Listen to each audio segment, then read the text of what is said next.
Good afternoon and welcome to UK Column News. It's just after 1 o'clock on Tuesday the 21st of April. I'm your host Mike Robinson, and with me today Malcolm Massey. Welcome back, Malcolm. How many months has it been? It's been a few. Yeah. What have you been up to? Working mostly on a few projects, this and that, and working as well in the real world, unfortunately. Yeah. Okay. And weather's not too bad today, and clearly you've been seeing quite a bit of it. The weather is fantastic, yeah. I strongly advise you guys, you've got to see some sunshine every now and again. It does actually do you some benefit. It's true. Confirmed today on the news. Yeah. So everybody in the chat box saying how lovely it is around the country, and sunny Madrid as well. Brilliant. Okay. Well, I suppose we've got to start here, don't we? Happy birthday to our benefits cheat, the Queen. Happy 89th. Congratulations. Now, your Madge, how about doing your job? That's what I got to say. Because let's just remind ourselves that on her 21st birthday, Queen Elizabeth dedicated her life, be it long or short, to our service. So happy birthday, ma'am. Now, what do you take that to mean, Malcolm? Well, service. I mean, what sort of job? What is her job description? That would be a good question. Well, her job description is described in the Coronation Oath Act. Well, but would we suggest that the job might have changed? Would she have a new job description? She can't possibly have a new job description because she swore an oath to the people and before God that she was going to follow the terms of the Coronation Oath. It's a contract, and she cannot evade the contract without asking for permission. That's true. Mediatisation, someone might suggest. But in 1989, 300 years was celebrated of the Bill of Rights. And she did actually give a speech. Sorry. Did you say Bill of Rights? Yeah. Yeah, I'm just querying that because David Cameron keeps talking about a British Bill of Rights, and I can't work. We desperately need one, but yeah. But don't say it too loud. But we actually have one. Right. Yeah, we do. It's true. But so there was a 300-year celebration, and the Queen did actually give a speech on that day, stating how important the Bill of Rights were, and that of course they were still law, and that perhaps in these darkened times we should maybe turn to that. And I suggest that maybe we write to the Queen and just remind her of the supreme oath that actually exists in that act, that obviously no foreign power should ever govern this country. So perhaps that's what we could do when we write to her and wish her birthday wishes. Now, you mentioned the word that never gets mentioned, which is mediatisation. And for those that don't know, of course, mediatisation is keeping your style and title while giving up your responsibilities and so on. So do you think she's done that? I think one might suggest that she works in public relations now rather than governing a country. Well, we know that David Cameron is a PR man, and that is what his career has been. So, and that's what he's been doing for the last 5 years at least. Yeah. So perhaps that equally applies to Queen Elizabeth. Please do your job, ma'am. Please. Right, okay, let's get back to this, because obviously the BBC showed the full interview with Ricky, the professional actor, last night. Well, indeed, it was worse in its full glory than the clip that was published yesterday morning hinted at. So, well, David Scott, who you all will know from his Friday appearances on this programme, decided to write to the BBC. And he wrote to the producers and said this: very troubling interview with Mr. Damon. Looks like a pretense of tears for the camera. Should the BBC have broadcast this? I think not. Should the BBC have broadcast this without warning the viewers that Mr. Damon is a professional actor with a minor Hollywood career? Certainly not. This is more concerning coming as it does on the business day after the uproar over the failure to prosecute Lord Janner, the not-so-noble lord against whom the police have stated the evidence of child sexual abuse is virtually unassailable. You made the editorial decision to go with this on a day when serious questions of the legal profession, the judgment of the DPP and the role of others in covering up Janner's alleged crimes and the next moves for the victims should be asked by an organisation claiming to be our national broadcaster. Investigative journalism today would ask why Lord Janner is unfit to stand trial but capable of applying to the Lords to retake his seat. It would also ask why others guilty of lesser crimes and in worse mental health have been prosecuted in their absence but Janner is not. It would ask what risks a senile and mentally incapable paedophiles might pose to the public. It would ask whether the DPP has behaved reasonably. It would be a public forum to discuss whether Alison Saunders must go. You have instead chosen to ask none of these questions, but rather have sought to deflect the public discourse using an interview of the most doubtful reliability. Survivors and public at large, who are rapidly losing whatever residual confidence in British justice they may have left, must look to the decision and conclude that the BBC, who covered up the abuse of Savile, are complicit in another cover-up. As editor, you should be ashamed of this decision. You must explain yourself now with the gravest concern. David got a reply. Hi, David. Thanks for your email. Just wanted to reassure you that we researched the story thoroughly before broadcast, including reading the full judgment, which makes it very clear the claims against Ricky are baseless. We have also covered the Janner story in some depth on both Tuesday and Friday last week and are planning to return to it in due course. That's a fantastic response from the BBC. So David wrote back and said, "Dear Ms. Compton, many thanks for your prompt and courteous reply. While I recognise that the recent highly controversial decision by Justice Poffley gives the BBC legal licence to take the current editorial line, this by no means equates to that line representing either an ethical or sound journalistic position. Perhaps you could begin to justify your position by answering the following questions. 1. Did your research include speaking to the mother or other adults close to the children who believe their claims? 2. Did your research involve speaking to the children? 3. Did your research involve speaking to charities and survivor groups familiar with the effects of satanic ritual abuse on the victim, particularly when that individual is still a child? 4. Did you talk to the police officers who were threatened and told to stop investigating the case or else their careers and their family's safety would be in jeopardy? 5. Did you ask the police how many of the accused were formally questioned? 6. Did you ask the police how many premises were forensically examined?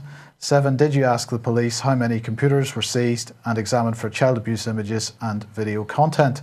Only if you can answer yes to all these questions, legitimately claim some understanding of the damaged mental state of SRA survivors and the tendency for them to retract accusations when isolated and confronted by authority figures, and show that you have considered all the relevant facts of the case, could your current editorial line be seen as a mistake rather than feeble support for a corrupt establishment narrative?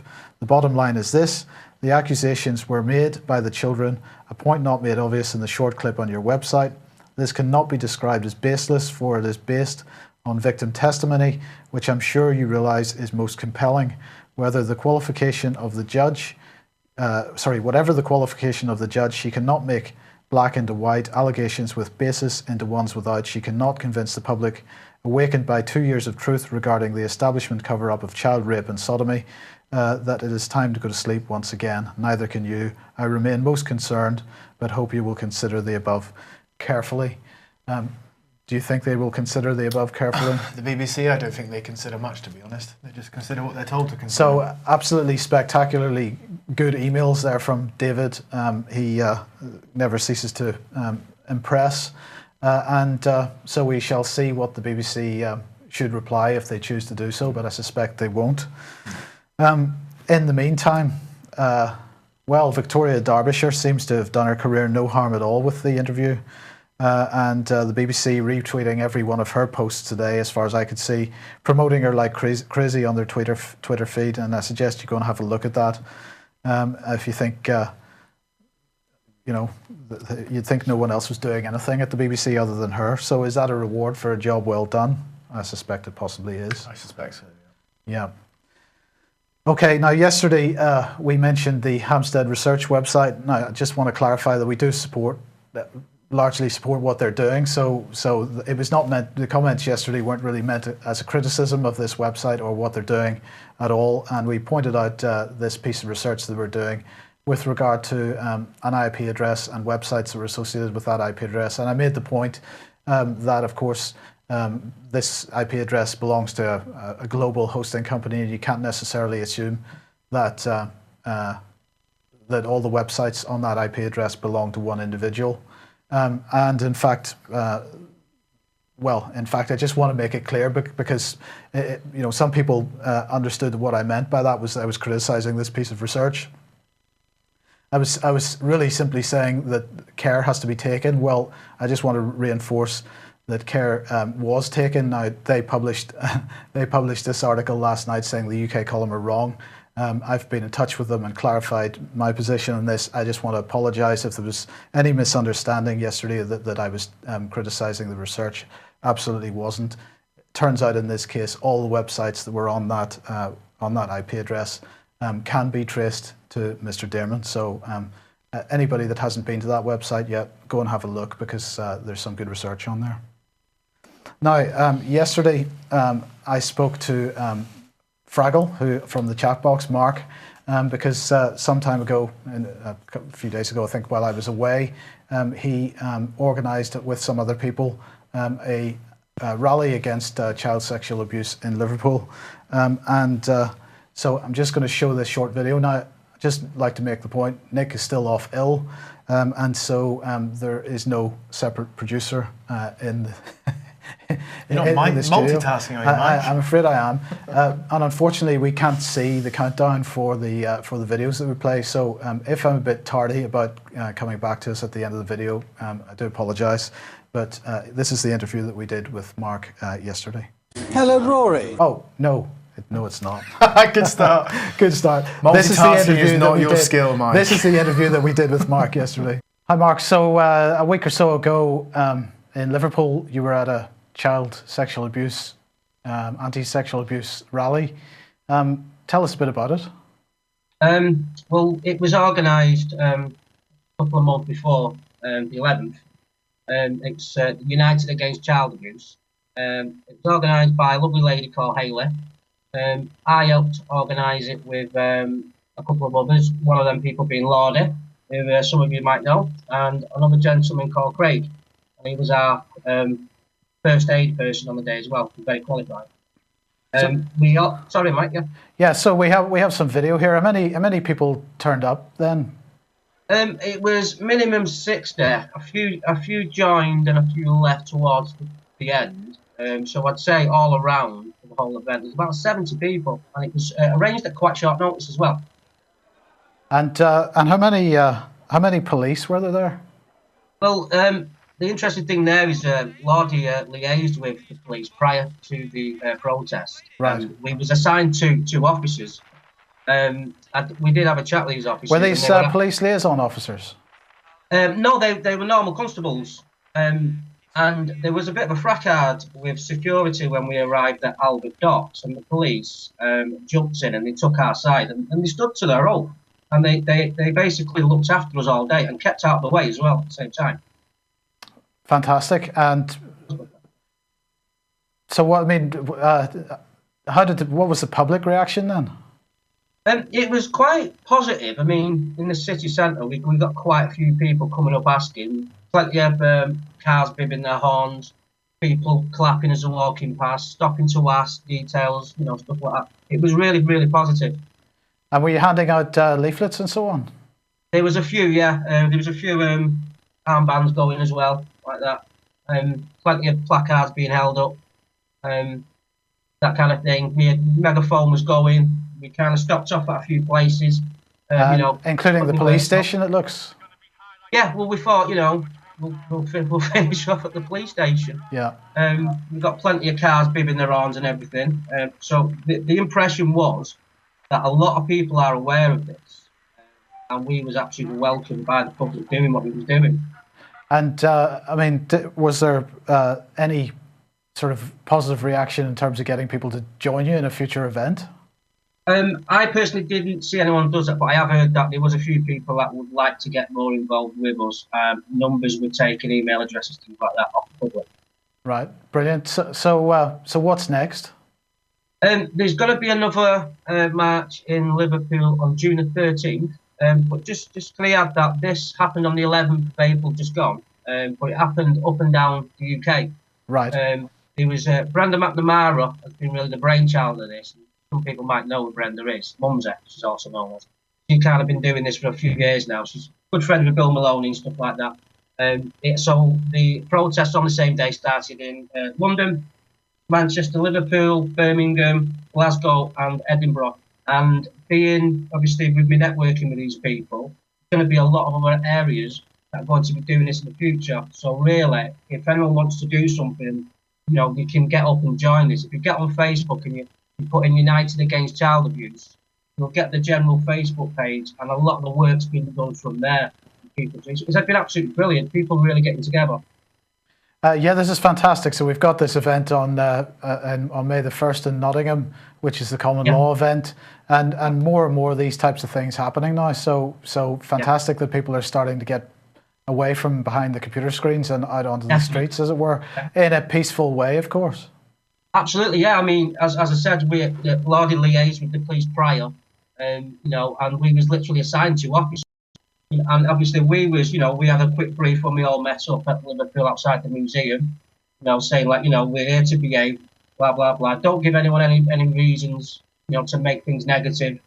And like I say, only the security guards were the ones who stepped out of line, and the police were very quick in there, and they'd done a brilliant job. And we sent a letter of thanks to them as well, because we thought they deserved it. Okay, well, that appears to have stopped perhaps a little bit early, but I do apologise about that. Right, so all I can say is well done, Mark, because that was a great day's exercise, and would like to see much more of this type of thing. And if you are running these types of events, please get us the details either before so we can promote it for you, or and indeed show us some video afterwards, and perhaps come on the programme to discuss, just as Mark has. Well done, and hopefully the next one is even bigger. Okay, so let's see. Janner then himself, I just wanted to highlight this article in The Guardian because further questions raised about whether or not Janner should stand trial. In fact, what has come to light is that he only requested a leave of absence from the House of Lords 11 days ago. There's not really much more to be said about that. There really is a fairly big question about the diagnosis, and perhaps we'd like to see some kind of independent investigation into whether Lord Janner is fit to stand trial or not. Well, if he's fit to be a lord, it's either a poor reflection on the rest of the lords that are still sitting, or obviously someone's having a little bit of a sneak. Okay, let's change subjects. I was glad to see that Wonga announced a £34 million loss today, mainly because of the amount of money that they had to pay back to people that were actually deemed to be completely inappropriate to be Wonga customers in the first place, and loans that were written off. Of course. That's what it means. That's those loans that were written off. Guardian again here saying payday loans shaken up by competition regulator. Do you think the competition regulator has really shaken up this industry? I personally think what's really happening is that we're seeing same way in most industries, we're seeing a reduction down into the bigger companies. So the sort of payday lenders that are going to suffer from this, if we can really feel any pity for them, which of course we can't, but if we were to, they're going to be the smaller ones. I think the companies like Wonga, they'll rebrand, they'll reform, and really it's those guys that are going to come out of this, and then we're going to see all the other ones fall aside. So really, I think, like in all this sort of reshaping of industry, I think really what we're seeing is just larger companies taking over. Consolidation and taking control of markets. Really, I think that's mainly what is happening here. Okay, so what you're saying is you're skeptical about the role of the competition regulator in this? Yeah, I am. I think competition really is, competition in its truest sense. If we're looking back at it over time, it could be deemed as a good thing. But I think in this day and age, with the rhetoric that comes around competition, really what we see is the opening of free trade.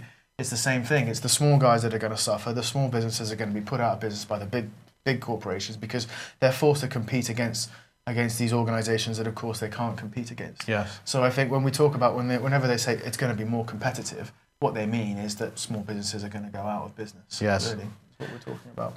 Okay, so moving along then, hated almost as much as payday loans companies, and of course we use them for various reasons, and we're not proud of it, but really we're kind of forced into it in many ways.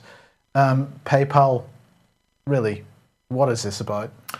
PayPal, this is, sadly the title's been cut off a little bit there, but this really is about PayPal developing edible passwords with research on stomach acid powered pill.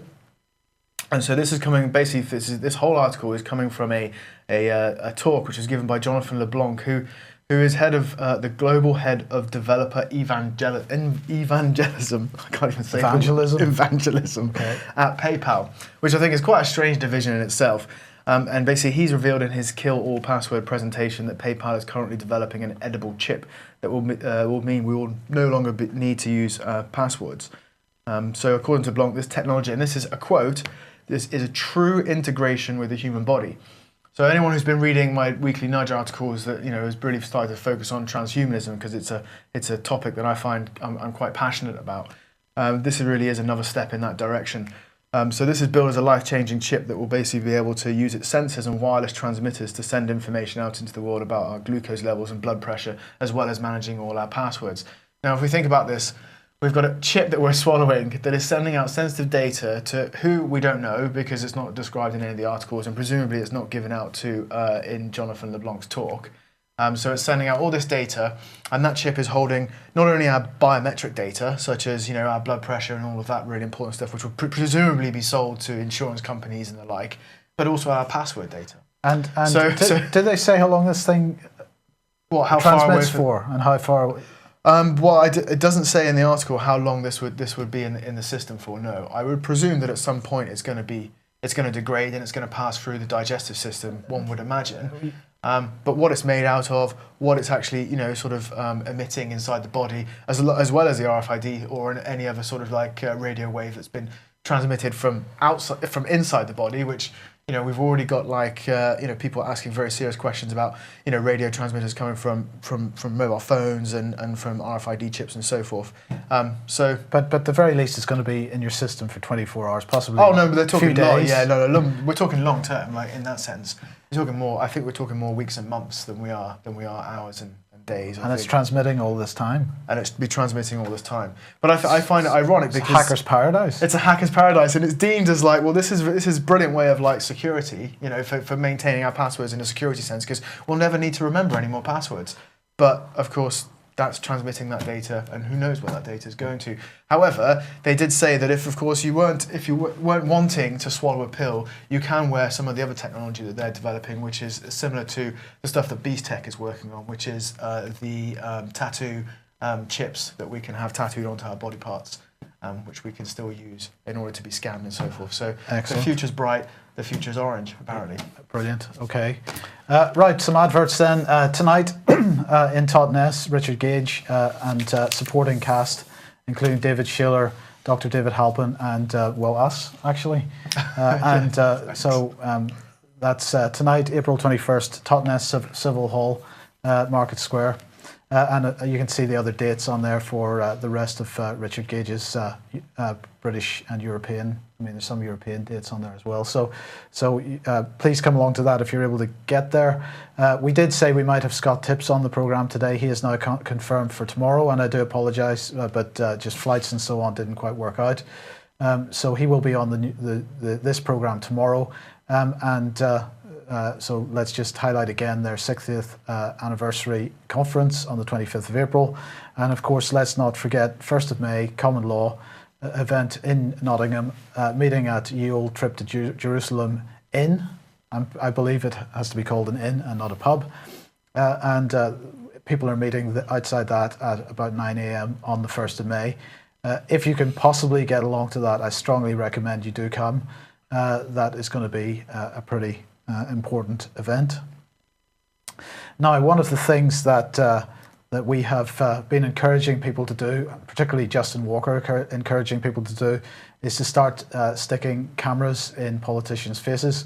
Now, as we know, politicians are increasingly unwilling to tell us where they're going to be at any particular time, so that's really a pretty difficult thing to do unless you're carrying a camera about all the time. Maybe that's the right thing to be doing, but certainly, if not a camera, a mobile phone would do the job very nicely. Now, Justin has had a go at doing exactly that, and you saw a slight 2-second clip of that earlier on by accident. I do apologise. And of course, Justin's MP, I believe, is Rory Stewart, and he was very keen to get some comments from Rory Stewart and managed to do that yesterday. So let's have a look. I'm not going to show it all because we'll have Justin on the programme this week, if not tomorrow, certainly Thursday. So here's what he had to say to Rory Stewart with regard to a private public life, if you know what I mean. So here we go. Hello, Rory. Justin. Hello. I hope you don't mind me filming you, but It's all right, Justin. unfortunately, Back again. I'm back again. Yeah, this is a continuous 5-year thing. I Let's have a know, little I know. conversation, but- I think you look rather good. Hello, Justin. Hello. Again. Nice yes. to see you. Nice to see you. Continuing 5 years. Nice yes, to see you I back know. again. And do you think you might be able to answer this one question I Of keep course, trying to Justin. ask Let's you? try, yeah. Okay. Now we know you're a member of the Trilateral Commission. Yep, that's right, Justin. Started by the Rockefellers. Yep. And we know that you attended the Bilderberg in 2011. That's right, Justin. Yes, Yep. yep. Chatham House rules and Yep. all that. And we know also that you are a European member of the Council on Foreign Relations. Correct. Correct, Yep. excellent. Yep. And they obviously discuss things behind closed doors, Chatham House rules. So the question I'm dying to ask you is, as an elected member of Parliament representing your electorate locally and the British people, is it right that an MP should have a private political career behind the scenes, which is not accountable, which is not transparent? Because none of the minutes are available from the Bilderberg, Trilateral, or the European Council on Foreign Relations. They're discussing issues which will affect every human being on the planet. Sure. They are seeking globalism, global banking, etc., etc., and one world governance. Yep. Well, would you like to tell us what was discussed at these things? Sure, Justin. I think you may want to get the. Oh, you're probably right. There we are. I don't know if I'm it's the first time I've used one of filming these my virtually. stomach. You look marvellous. So, anyway. Justin, I'd say that's a very interesting question you've raised, Yeah. and I think we've discussed this a lot over 5 years. We have, yes. And my instinct But is you squeezed me out of Twitter my now. instinct is that we disagree on this. Well, we do. I believe very, very strongly that one of the most important things in politics is the ability to continue both private and public conversations. Right. I believe public conversations are important. But politics without private conversations, without the ability to talk to people off the record, which is the Chatham House rule, would be a much, much poorer place. There would be no opportunity to explore ideas. There'd be no opportunity to talk about things. There'd be no opportunity to take risks. One of the problems with modern politics at the moment is the attempt to put everything in the public sphere creates a gotcha culture, a Twitter sphere culture, a social media culture, where the attempt is all the time to try to catch politicians out and make them seem ludicrous. As a result, if you were to force everything into the public transparent sphere, you would find politicians increasingly becoming robots. They would become risk averse, everything they would say would be carefully prepared for some press release, and you'd end up with less intellectual rigor, less honesty, and a poorer quality of politicians. So what do you make of that? What do I make of that? I make that it seems like a politician that's squirming to describe why he needs to talk about things in private as such, because of course, as we know, he's going to private meetings with very prominent, powerful people, Bilderbergers and so forth. And of course he doesn't want. Of course he's going to find it derisive, because if he starts discussing with these people things that are actually counterproductive for our country, then he might find himself sitting on the outside when other people start ganging up on him. So. I'm afraid I agree, and I'm afraid, Mr. Stewart, while I applaud the spirit that you took the thing in, and kind of making a bit of fun out of it, at the end of the day, you weren't able to convince us, I think, that there's any justification for a private public life. If you put yourself in the public arena, then what you do in the public arena should be for the public, and you shouldn't be using your position as a public representative to go and not represent your public to the likes of the Bilderberg Group, the Trilateral Commission, and other vested interest groups like that. You've no justification for that. And my argument would be that if you are having private conversations that you don't want to have aired publicly, then what are you afraid of? Indeed. Maybe it's time to step down if you're having those conversations. At the end of the day, those politicians work for us, and therefore they should report back to us on what they're... Of course, they're supposed to work for us. But in terms of private conversations, perhaps we want to make a little more public. This is particularly an area that we would like to get some public oversight on. What is Chilcot doing? He is bowing and scraping to Lord Tony Blair, as far as I can see, the King of England, who can do no wrong and can't be criticised. And because he can't be criticised, Chilcot is pushing this further and further back. and he's saying that the inquiry report will not be published until 2016, and he's saying that some further months he could not give an accurate estimate of when it will be published, and that it's really because of the length of time it's taking to deal with politicians. I think it's only one politician, to be honest, who are facing criticism. You know, at the end of the day, Tony Blair is facing criticism because he took us into an illegal war. Yeah. He broke the law. That's why he's facing criticism. He should be facing a jury, and possibly in The Hague. That, you know, your opinion may vary, but that's my opinion. And Chilcot should just get this over and done with, so we can take this on to the next step. So perhaps a hashtag for Twitter. Publish the report. Right, what's going on here, Malcolm? Where are we? So we are mercury fillings. Well, a dental amalgam, of course, is comprised of a mixture of lots of different types of metals, silver, tin and copper. And the liquid mercury is basically used to mix the components together. What this article is discussing is we have, I'm sorry if I say this wrong, I don't know who this person is, Jamil? Yeah, that's right. Yeah. Okay, so what she's saying is that she's had health issues before in the past, and they weren't corrected until she had the amalgam fillings removed. Well, dentists some dentists have come back and spoken out, and they say that basically when removing fillings, the mercury in our teeth can be released as vapor, and that can be absorbed into the bloodstream and the lungs, but that it will basically go into the kidneys, where it will be passed out harmlessly in the urine. This sentiment was echoed by Professor Damien Walmsley of the British Dental Association. He's a scientific advisor, who points to a review by the EU Commission Scientific Committee in 2008 that concluded that there was no risk from amalgam. Are these the same people that are likely to be suggesting there's no risk from fluoride? I think they're exactly the same sorts of people. Yeah. Okay. They might be working with the same sorts of people that might be suggesting that we have too many people on the planet as well, but you know, we're not quite sure on that. But it's not viewed as harmless by all countries. You have Sweden and Norway who have basically banned amalgam fillings, and you have Finland and Japan who are also on the move to ban these, which is basically a view to phasing it out because of the research that's quite recent that's basically linking mercury to a lot of illnesses, one of those being Alzheimer's. In 2012, there was a review of 106 studies published in the Journal of Alzheimer's Disease, suggesting that mercury from amalgams could be a causing factor of that disease. Now, the point is that mercury is, of course, one of the most toxic elements on the planet as far as like human beings are concerned. We have them being put into inoculations, we have them in our fillings, we even have them in our food as well. So it's something really to consider. One thing that has been suggested by other dentists is that if we are going to have our amalgam fillings removed, we should get it done by a proper person who specialises in that very same thing, because as has been pointed out in the article, when you have your fillings removed, there is a chance of inhaling even further mercury, which would be counterproductive. Yeah, there are people specialise in this area. Absolutely, yes. But I mean, I personally would support obviously the removal of fillings, but obviously it's a personal choice. Interesting article, I thought, though, because it's good that it's coming into the mainstream that, you know, mercury might actually be bad for us. Yeah. But apparently vitamins are bad for us as well. Vitamins are bad for us as well. Yeah, I caught this article while I was on the train. Actually, I was reading the Mirror on the train and on the way here. You didn't buy it, did you? Fortunately, I did have to buy it. Yeah. Sadly, I am looking after a friend's pet cat at home, so I do know what's going to happen to that paper by the time I get home. However, I did use it for this story. Okay. So another major story. We get a lot of major stories that are coming out today, but obviously we've got no names or organisations that are doing them. But this study is basically being conducted by Dr. Tim Byers, and it's concluded that taking too many vitamins can give you cancer.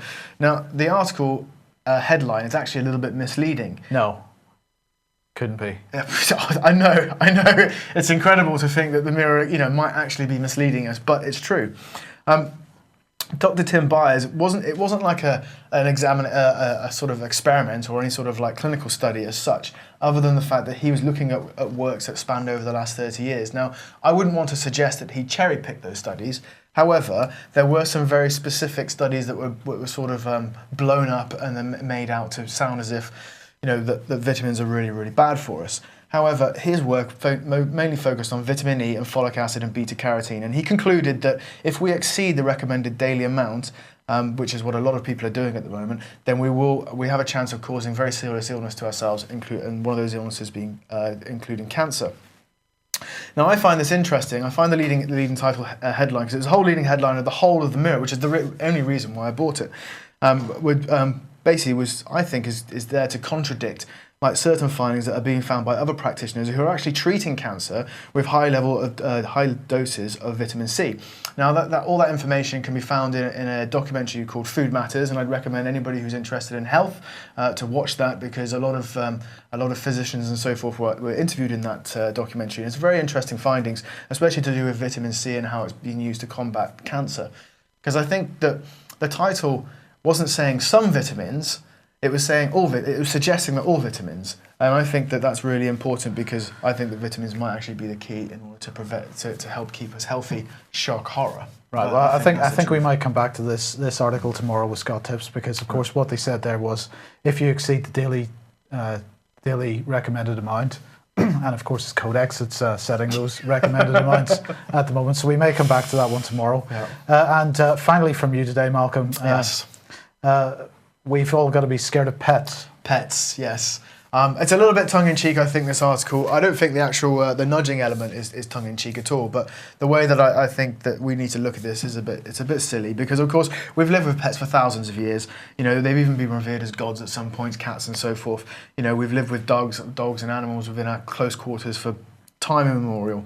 But of course now we're being led to believe that pets are dangerous. We've obviously had a plethora of articles over the last 2 years about dangerous dogs and how dogs are really harmful and so forth. Well, now it's suggested, due to a zoonotic study, which I don't know about newspeak, but that seems quite interesting. A new zoonotic study has basically concluded that animal to human infections pose a very serious risk, and of course those infections are being carried by our dogs and cats and various other animals that we keep. This is a real threat, but those at most risk are newborn babies, children with leukemia, although not adults with leukemia, strangely, cancer patients, although of course dogs have been found to benefit cancer patients quite greatly, and just about anyone with a weakened immune system. So I suppose all of us during the times of September to November when the seasons are changing. So one of the study's authors, Dr. Jason Stoll from the Department of Veterinary Preventative Medicine at Ohio State University in the US, has said that studies suggest physicians do not regularly ask about pet contact, nor do they discuss the risks of zoonotic diseases with patients regardless of the patient's immune status. So I guess he's suggesting that we're all at risk. It doesn't matter about our immune status, whether we're ill or not. It's completely irrelevant. So the Daily Mail, the great Daily Mail, basically gave us a list of from what they quote safety experts, and these are suggested guidelines when dealing with pets.